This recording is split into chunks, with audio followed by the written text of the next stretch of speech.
Хотите, вам скажу, что я думаю о казахском народе? Когда в тот день я попала в аварию, стояла в кювете, подъехало очень много зевак, которым всем было интересно, что же случилось, как я улетела в 3-метровый кювет. Но подъехали парни на белом альфарде. 2 казаха подошли к обочине и говорят: девочки, а чем мы вам можем помочь? Вот такие казахи. Моими глазами вот такие казахи. Мне встречаются вот такие казахи.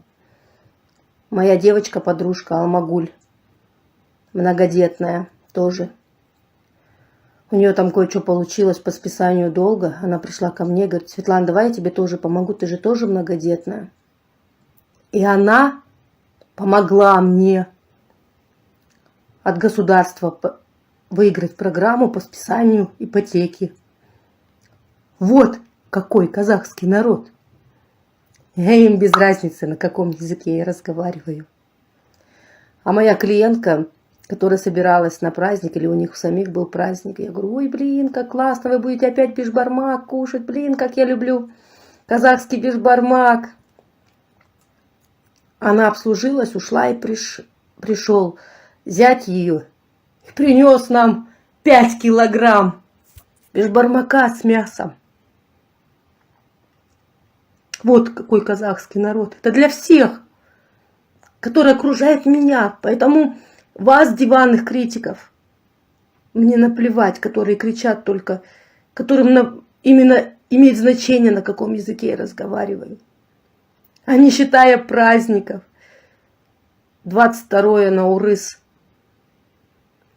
когда казахи приносят нам баурсаки. Вообще каждый клиент старается принести нам баурсаки, а лепешки, чтобы мы поминали. Я всегда говорю: блин, казахи, какие вы молодцы. У вас, если, блин, надо проводить в последний путь человека, вы все сбежались гурьбой, кто-то принес барана, кто-то зарезал лошадь, кто-то так помог.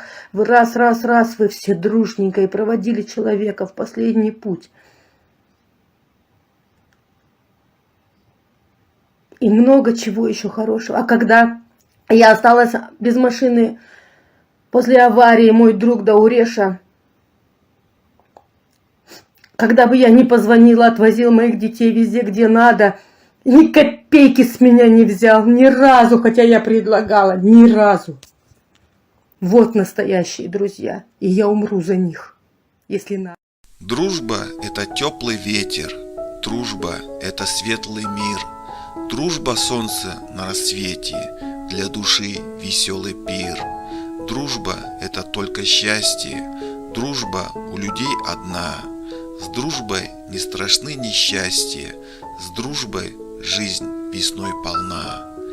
Друг разделит боль и радость, друг поддержит и спасет. С другом даже злая слабость вмиг растает и уйдет. Верь, храни, цени же дружбу, это высший идеал. Тебе она сослужит службу, ведь дружба – это ценный дар.